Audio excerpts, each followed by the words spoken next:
So to start off, can you talk about how the baby or lack of the baby, because we do find out at the end of the season that there is a baby. Can you sort of talk about how it is going to affect their relationship and also their relationship with Max this season? Yeah. Mary, do you want to go first? Sure. Yeah, I think uh, this for Kate, there's a sense of unease that something is wrong, and it affects the world around her because normally when she feels like something is wrong, she looks outwards to try and figure out what the problem is. And in season one, it's a lot about she's bumping up against Ben's behavior, and she tries to it's a lot of pointing out, sometimes when something is amiss. And this season, she tries to do that, in her dynamics with the house. She's like, oh, well, maybe it's the house. The house is the problem. So she tries to start by doing the things she normally does, and that has its effect of causing its own tensions in her home space.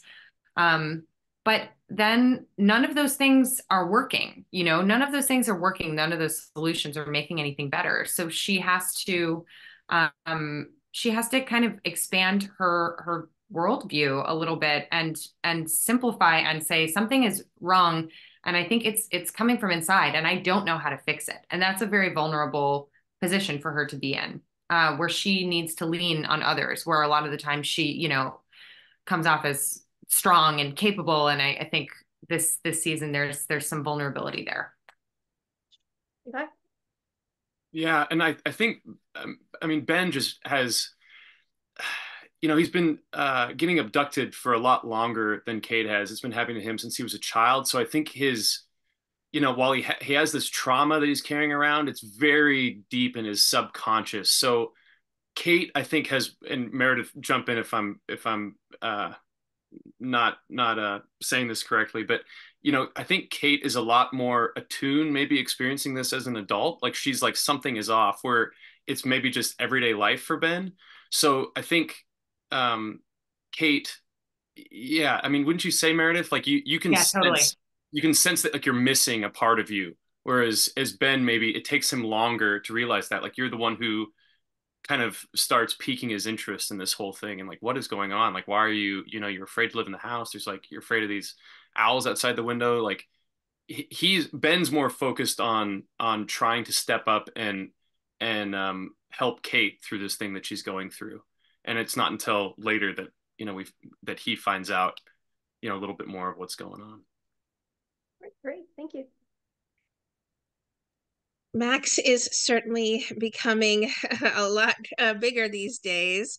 What are some growing pains that he'll be experiencing that the two of you will have to start parenting as almost a teenager at this point?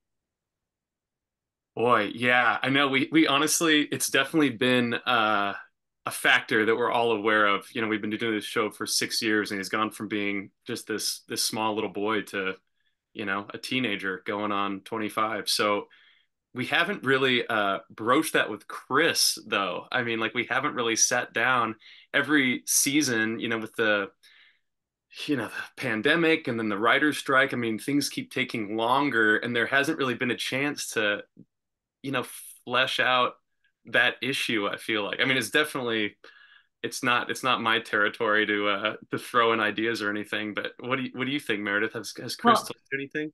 well, no, I was just thinking like this season, the character of Max, like I can only speak for for myself, but he has um he's growing and changing so much, and he's taking on some more grown up traits. And Judah is such a great actor, and is he's, how do I say? I want to be careful not to spoil anything, but I'll just say, like for me, he's the one who offers me this link between, owls and aliens. Like he's the one who, he's becoming he's a young boy, but he's growing up enough to be able to see things in a different way. And he's super smart. And with it, and has spent a ton of time around Harry. And so he's emboldened in this way that makes him, he's still vulnerable and he's still a kid, but he has to deal with some pretty adult things. And for me, he has to be around his a mother who's really kind of um, doesn't know what's going on or doesn't know how to fix it. So I don't know if that answers your question, but It's good. Thank you. This is sort of, I was just thinking when you guys were talking about Max and how Max knows the truth. And obviously kids do not tell their parents a lot of things, but can you just sort of, hypothesize like how can they accept the fact that he's kind of kept this big thing and hasn't forced the issue and hasn't, I don't know, I'm just kind of curious what you think about that, like how that would affect them knowing that he's kind of known this whole time what's going on and not done anything really to help his parents out there in that sense.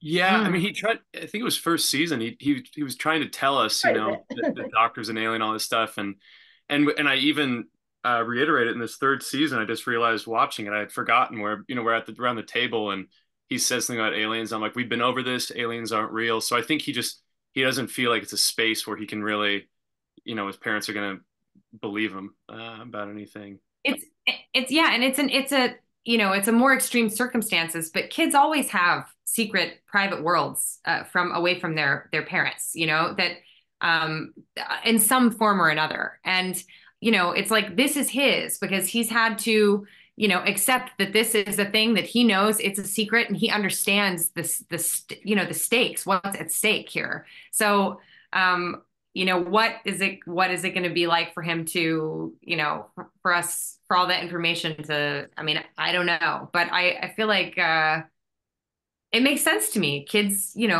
have their own kids, they have their own internal lives and their own secrets. And yeah, we didn't make it a space for this to be like my response to that was like, you're not well. Like if you think Yeah. this person is an alien, like something's wrong with you. So I wouldn't tell me either, I wouldn't keep going on about it either. I'd be like, they don't get it. I gotta handle this by myself. Yeah, that makes sense. I'm excited to see though, eventually, hopefully, when they do find out.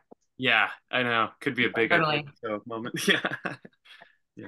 All right, Meredith, great. I love the gal pals. They're always so much fun when they're out, just the four of them together. What kind of adventures will we be seeing them get into this season?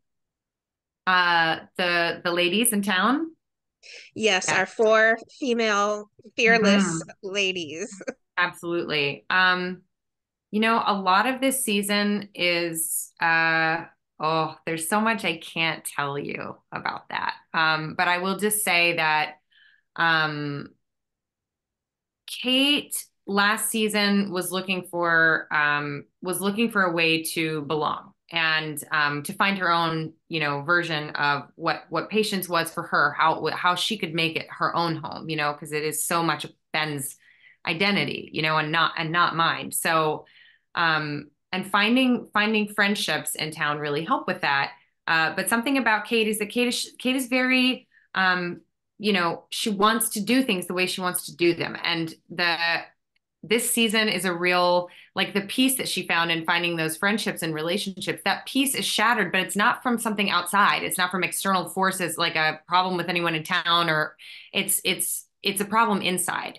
And so there's a lot of opportunity this season for my character to lean on other people and to be vulnerable and to need other people. And it's a really nice like new color of character, and some relationships will definitely deepen because of the things that are happening to me.